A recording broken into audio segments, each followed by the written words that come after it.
peace and positivity. Shout out to everyone that is living, that is thriving, that is getting back on their feet, that is using this new week to amplify and manifest whatever it is you wish to come into fruition. Give thanks to the one up above. Give yourself a pat on the back. Happy post Labor Day. Anything that you are doing in life, it is worth the congratulations. So congratulations to you, and welcome back to my YouTube channel. This is Dr. Positive Ashley, your favorite doula, your favorite Ashley, your master manifester, gem dropper, your favorite doula, and certified behavioral therapist, amongst other things.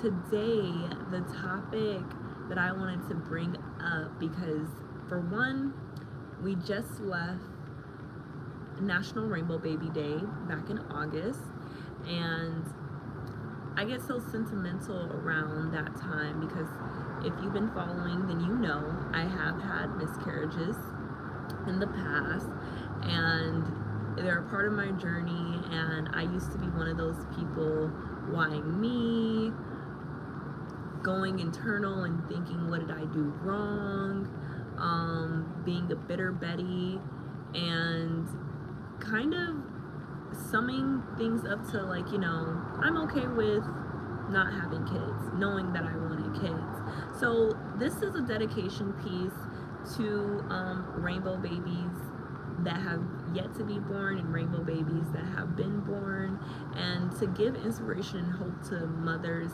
and parents all over that are still looking to conceive and are looking for outlets, ways, and solutions.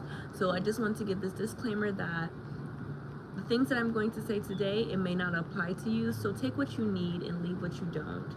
And if it resonates with you, tell me how it resonates. Tell me if you did also go through miscarriages, or if you never had a miscarriage but it was a struggle to make a baby. Comment how you were able to create your rainbow baby. What's your story? Because I believe in sharing a story can inspire someone else, can give a different solution to a different problem. And what I'm giving today, the 4 things that assisted me with getting pregnant after having 3 miscarriages, I want to give that to someone else, because I'm not a gatekeeper, and I'm here to spread positivity and joy and inspiration to someone else. So let's manifest babies, okay? It's baby time, it's baby booming season, and I am here to give the gems. So as I sat and reflected on the things that I did to conceive my beautiful baby, my baby's down here, see her head, she's down here sleeping in her little Kangoo sack. I realized I did 4 important things that completely changed my life and completely shifted my mind state so I could conceive and have the baby of my dreams. So one thing that was evident and obvious, I left my ex. Toodaloo. Left him where he was, and my life has shifted for the better, and for many reasons. Because for one, when we think about fertility, when we think about that time to conceive, it really does take the perfect potion to conceive. Sometimes people do get pregnant by accident. Mine also was an unplanned pregnancy. But you have to look at the environmental factors, and not just the woman's body, but the man. It takes 2 now. And I would definitely say at the time I was with my ex, I had glows and grows, and I definitely had some low moments, being that my 3 miscarriages were with my ex. And I'm a firm believer that believes in intuition. So how many of us stay in relationships knowing we're not supposed to be in those relationships? Don't worry, I'll wait.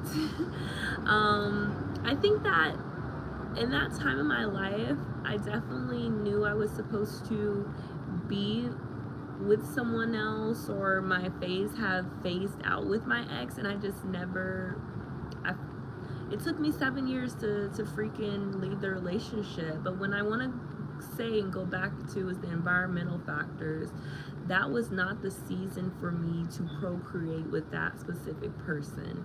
And it was the reason why God was not allowing the seed to bloom into my womb and gestate, for that specific reason. We weren't fully aligned to bring another life into this world. And I want to say this for people who feel like, you know, they've attempted multiple times, and, you know, they are with the person that they think they're supposed to be with. Going back to that intuition, if there's ever been an inkling in your mind that, you know, this probably isn't the person for me, or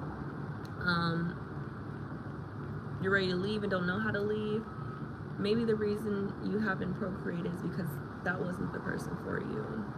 And I don't know everybody's relationship situation, but I definitely know that mine expired and I stayed past the expiration date. And when I think about the environmental factors and me not being fully happy with me making certain compromises, with him specifically smoking, which, if you did not know, smoking is one of the biggest things that can make someone infertile or make drunk sperm or high sperm, lose sperm count because of smoking and drinking. But it was so many different things that I was calling orange, yellow, red flags, whichever, that told me I wasn't supposed to be with that person. And when I finally left, I knew that, you know, life was going to get ready to take a turn. And funny thing, just going back to that, like, you know, intuition of not knowing, being wavering on the fence whether you're supposed to be in a relationship or not. I know a big thing for me, I was thinking about the person that I'm with now while I was with my ex for a few years, and that said a lot for me. And I just knew that there was something I was craving and longing for, and until I got back with that person, that's when I got pregnant. So, number 2, another thing that I did and implemented into my life was womb warrior affirmations. Now, what is a womb warrior? Well, a womb warrior is a woman that has a womb, and the warrior is activated when you shift that mind state for femininity, love, digging deep into your root and your sacral, doing the work, and feeding into that warrior mind state of I can, I will, it is, pretty much. And a warrior can be someone that is fearless. A womb warrior can be someone that is going through womb issues that they're trying to overturn. A womb warrior can be someone that is inspiring and an activist for others. And so I use different womb warrior affirmations. I used to have a daily affirmation page, not necessarily dedicated to womb, but as I started using more affirmations into my world and started manifesting more things, I knew that I needed to start speaking loving and kind words over my womb, and not in a detrimental mind state of, you know, the why me and feeling sad all the time because I had a miscarriage and staying in that pain. When you stay in pain, you stay in thoughts that hinder you, that creates a lack of growth, and I wouldn't want that for anybody. So the moment I started using affirmations, my mind state started changing, and I started just, you know, it is what it is and so shall it be, and start speaking over my womb as if for healing, but as if my womb was going to overturn for the better. And when I say overturn, look forward to the future. So whether it was about periods, whether it was about you know, pregnancy in the future, I started using affirmations that catered to that healing component in my life and believing in them, and using the moon cycles to nourish that part. So when I say using the moon cycles, I would V-steam new moon, full moon, before my periods, after my periods. And this was a big time in my life as a V-steam spa owner. I had to practice what I preached, right? So with that being said, the different womb concoctions, the different womb herbs I created for other women that were having infertility issues or wanting to get pregnant, or, you know, different things like that. I studied the practice and applied herbs to my life, but using those herbs for other people, I knew that doing the womb affirmations with sound bowls and respecting that time of healing, it was a complete game changer. So that's number 2, womb affirmations. Number 3, let go and let God. You have to use that in tandem with the womb affirmations, because when you're going through miscarriages, it's it's death. It's rebirth and death.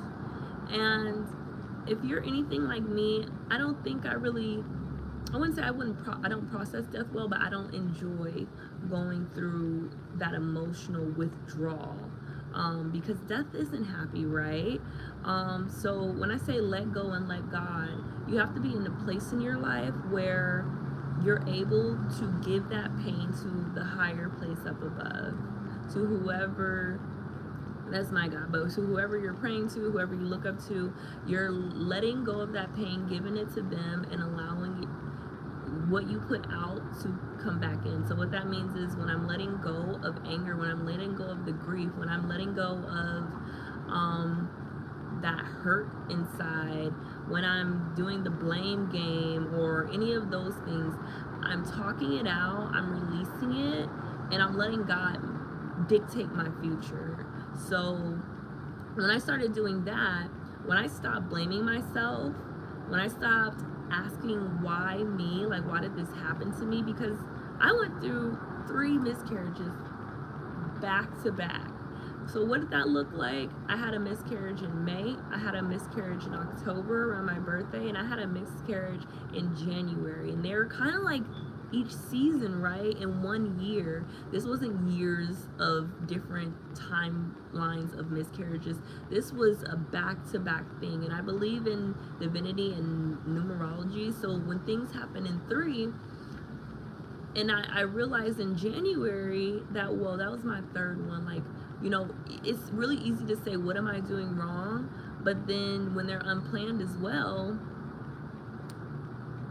you kind of start being a bitter Betty, because, you know, first you get excited, you want to tell people that you're pregnant, you're with the love of your life, and when you go through each miscarriage, you have to rebuild your body, your mind, because of the hormones, and it's like going through baby blue syndrome, and you're technically in a postpartum period. And if you know anything about postpartum periods, you know that it's a roller coaster ride.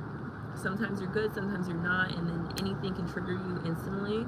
So I believe this was definitely the time where, when I realized I didn't want to go certain places because I knew it was kids going to be there, I knew I had to work deeper on myself.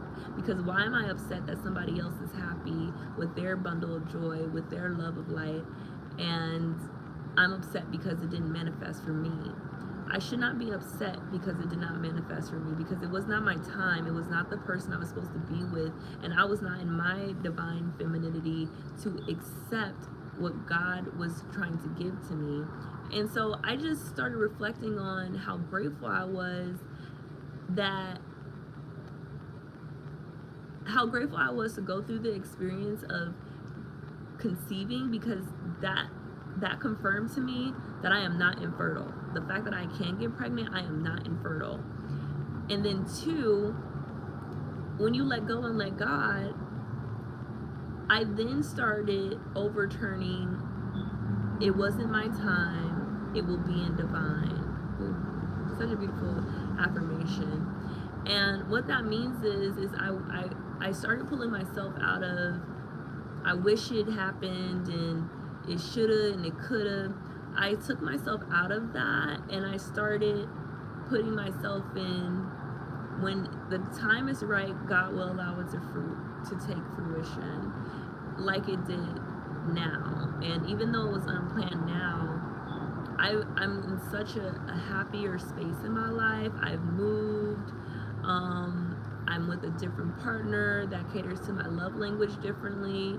I'm surrounded by family and friends versus at the time when I did get pregnant, I wasn't around any family. I did create friends, but I'm states away from my family. I didn't feel supported by my partner. My partner had told me he didn't want to get pregnant at the time, but then we're still having unprotected sex. Why? Again. And so when I started putting it back into God, I came across this mind state of, you know, even if I don't have kids, I'm still content and happy with my life. Even if I don't have kids, I was able to conceive, and for that moment in time, it was beautiful. Even though even if I didn't have kids, I knew that my life would still prosper, it would still be full of abundance. And because I am a teacher and I'm a mother and I have birthed other things in my life, from businesses to nurturing women to being a part of other people's births as a doula, a lot of people may not know, but I became a doula in between my miscarriages. When I realized there was a thing called postpartum doula or grief doula or death doula, I had realized there was a space for me in this realm to cater and to be there for other women in ways that would allow me to nurture and mother other women, or as a full spectrum doula, be there for the birth and bringing a new generation into this world. So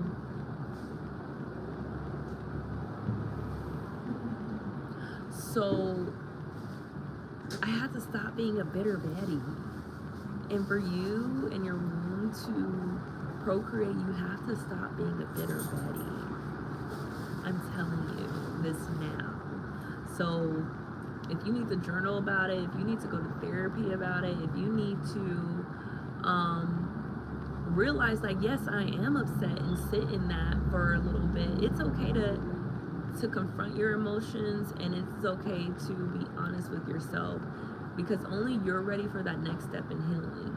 No one else can tell you when you're ready or anything like that, and you have to be honest with yourself. And so when I realized I was being bitter and I didn't want to go to Walmart, if I saw people at Walmart or Target with kids and it was making me cringe, I knew I had to get over myself. I knew that I could not hold on to that type of hurt, and that it was not going to manifest into my body in positive ways. So let go and let God. If kids are for you, it is going to happen in your life. If kids are for you, you can get pregnant at 30, 40, 50. You can get pregnant regardless of the diagnosis that you've probably been given. I believe in praying over your womb, and I believe in miracles.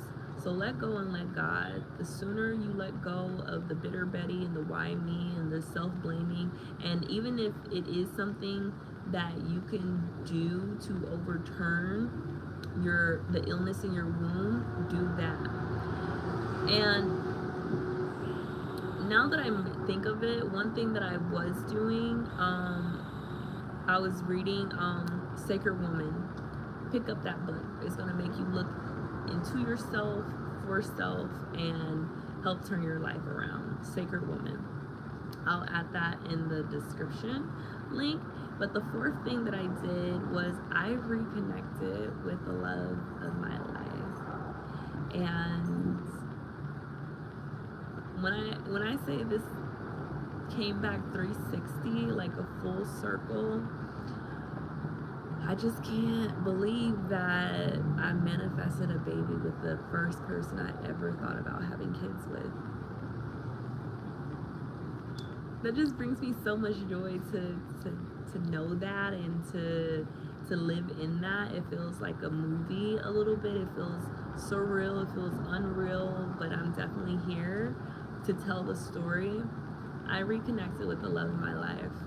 Now I know that may not be no one else's story or narration, but for me, if I would not have bumped back into him, would we even be in this moment? I feel like we were divinely synchronized to come back to each other, because it was years that we didn't talk. It was years of lost contact. I met this person in junior high. We got together in high school. We broke up before I went to college. We lost touch while I was in college. And we got back in contact just a few years ago. Divine. Yeah, I reconnected with the love of my life, and I just think that that makes the story even sweeter. It makes this manifestation even bigger than what I thought. And the fact that I got pregnant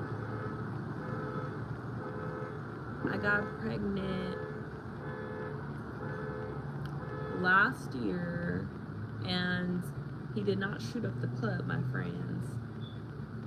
This seed was meant to grow through the sow, if you know what I mean. SOW. It was meant to be, and I just feel like if this story is for anybody, like if anybody gets any inspiration for this, and you've been thinking about that ex, or you've been thinking about that person that you were supposed to be with, or want to be with, or want to move forward with, this is me encouraging you to go get your man, go get your woman, go get them, because there may be something waiting for you outside of just pregnancy. There may be a perfect love story, and although there's nothing that's perfect, that perfect person is there for you.